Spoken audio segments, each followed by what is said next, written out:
Welcome back. అయోధ్యలో ప్రధాని Modi road షోలో పాల్గొంటున్నారు. ఇప్పుడు ఆ లైవ్ చూద్దాం.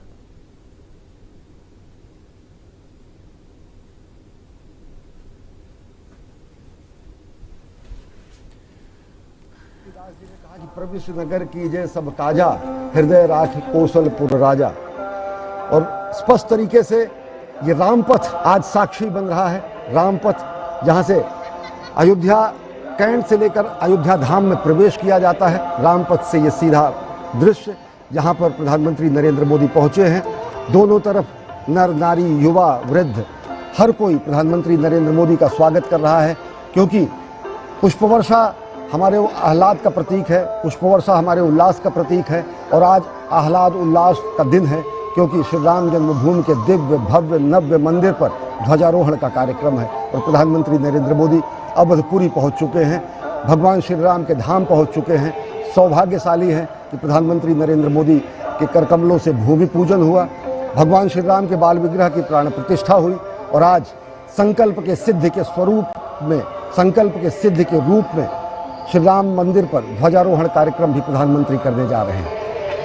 बिल्कुल, और ये ध्वजा सिर्फ मंदिर के शिखर के ऊपर फहराने वाली ध्वजा नहीं है, बल्कि भारत की जो ना सनातन संस्कृति है उसके उत्कर्ष की भी याद दिलाता है। और ये जो आप तस्वीरें देख रहे हैं अपने आप में ऐतिहासिक अभिवादन का कार्यक्रम, प्रधानमंत्री नरेंद्र मोदी के स्वागत का कार्यक्रम, और प्रधानमंत्री स्वयं अभिवादन स्वीकार कर रहे हैं अयोध्या वासियों का, जहां पर हराम खास उन पलों की प्रतीक्षा कर रहा है जब भगवान श्री राम के मंदिर पर धर्म ध्वजा, जिसमें ओंकार, सूर्य और कोविदार वृक्ष, ये तीनों ही अंकित हैं।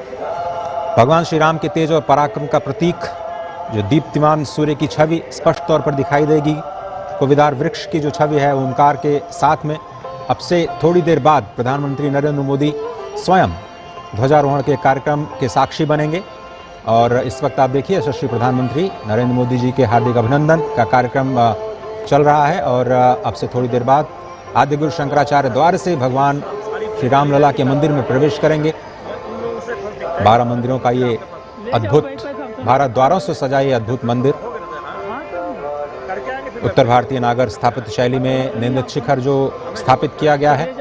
मंदिर के चारों ओर दक्षिण भारत की स्थापत्य शैली का भी दर्शन, तो संपूर्ण भारत की भारतीयता और सांस्कृतिक उद्भव के दर्शन आपको एक ही स्थान पर हो पाए, ऐसी जो परिकल्पना की गई है विगत 5 वर्षों में अथक परिश्रम के बाद आज वो मूर्त रूप में आज संपूर्ण विश्व के सामने होंगी।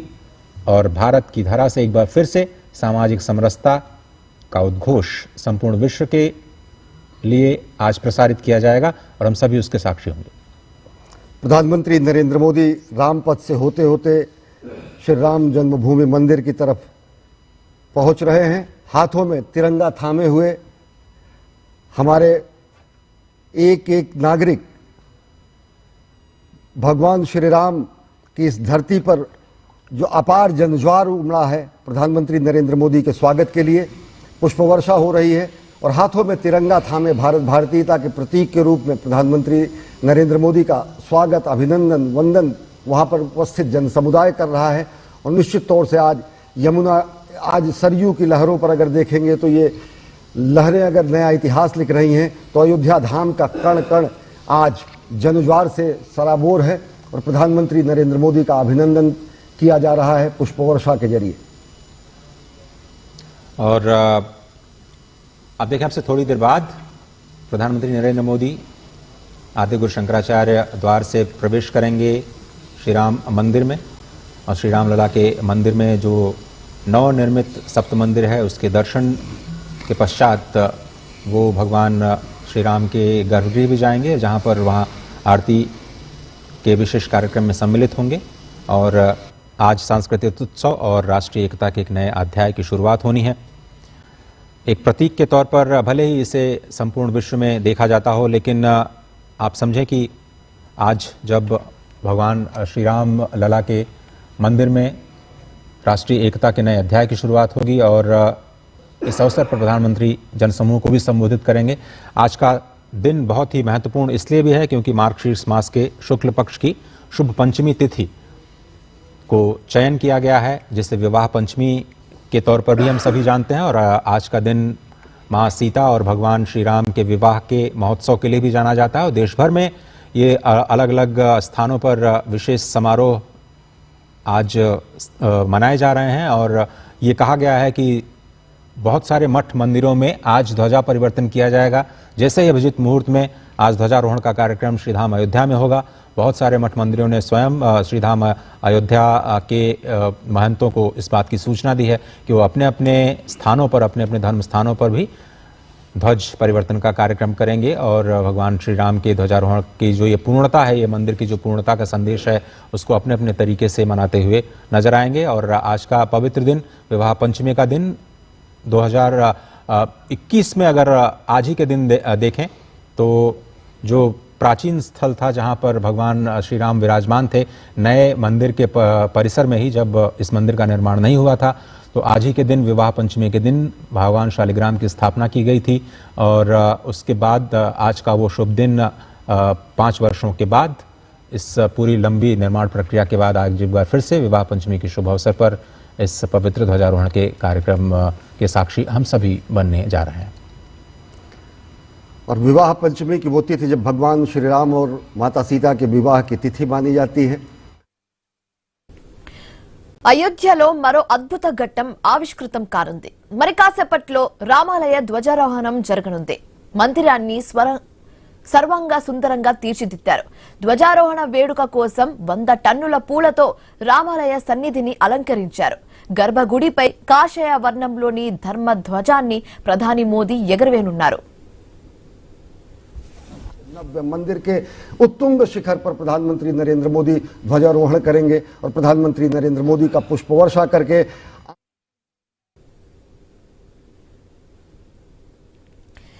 అయోధ్యలో మరో అద్భుత ఘట్టం ఆవిష్కృతం కానుంది. మరి కాసేపట్లో రామాలయ ధ్వజారోహణం జరగనుంది. మందిరాన్ని సర్వంగా సుందరంగా తీర్చిదిద్దారు అధికారులు. ధ్వజారోహణ వేడుక కోసం 100 టన్నుల పూలతో రామాలయ సన్నిధిని అలంకరించారు. గర్భగుడిపై కాషాయ వర్ణంలోని ధర్మ ధ్వజాన్ని ప్రధాని మోదీ ఎగరవేనున్నారు.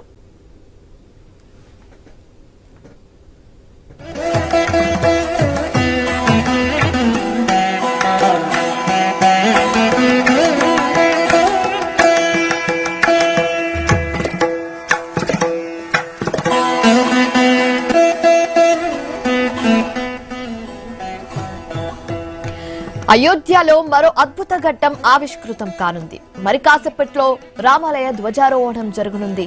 దానికి సంబంధించిన విజువల్ మనం ఇప్పుడు ఐ న్యూస్ స్క్రీన్ మీద చూస్తున్నాము. ప్రధాని మంత్రి మోదీ ఇప్పుడు కాన్వాయ్లో అయోధ్యకి చేరుకోబోతున్నారు. జనాలు కూడా మోదీని స్వాగతిస్తూ పూలలతో స్వాగతిస్తున్నట్లుగా మనం చూస్తున్నాము. పగడ్బందీ బందోబస్తుతో అక్కడికి చేరుకోనున్నారు ప్రధానమంత్రి మోదీ. మరి కాసేపట్లో ధ్వజారోహణం జరగబోతుంది కాబట్టి దానికి సంబంధించిన ఏర్పాట్లు ఇప్పటికే పూర్తయ్యాయి. మందిరాన్ని కూడా సర్వాంగ సుందరంగా తీర్చిదిద్దారు అధికారులు. ఎలాంటి అవాంఛనీయ సంఘటనలు జరగకుండా అధికారులు ఇప్పటికే అన్ని ఏర్పాట్లు, బందోబస్తు పూర్తి చేసినట్లుగా తెలుస్తుంది. ధ్వజారోహణ వేడుక కోసం 100 టన్నుల పూలతో రామాయ సన్నిధిని అలంకరించారు. గర్భగుడిపై కాషాయ వర్ణంలోని ధర్మ ధ్వజాన్ని ప్రధాని మోదీ ఎగరవేనున్నారు. అయితే ఈ జెండాపై రాముడి తేజస్సును, శౌర్యాన్ని చూపించేలా సూర్యుడు, కోవిదర చెట్టు, ఓం చిహ్నాలు ఉండనున్నాయి. అలాగే అయోధ్య బాలరాముడికి ప్రధాని మోదీ ప్రత్యేక పూజలు కూడా చేయనున్నారు. దాదాపు 7,000 మంది ప్రత్యేక అతిథులు ఈ కార్యక్రమానికి హాజరు కాబోతున్నట్లుగా తెలుస్తుంది.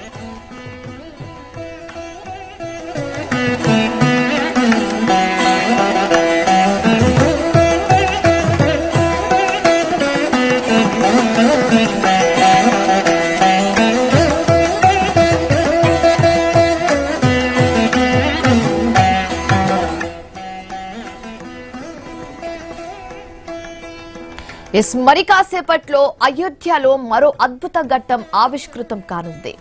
రామాలయ ధ్వజారోహణం ఈ రోజు జరగనుంది. మందిరాన్ని సర్వాంగ సుందరంగా తీర్చిదిద్దారు. ధ్వజారోహణ వేడుక కోసం 100 టన్నుల పూలలతో రామాయ సన్నిధిని అలంకరించారు. గర్భగుడిపై కాషాయ వర్ణంలోని ధర్మ ధ్వజాన్ని ప్రధాని మోదీ ఎగరవేనున్నారు.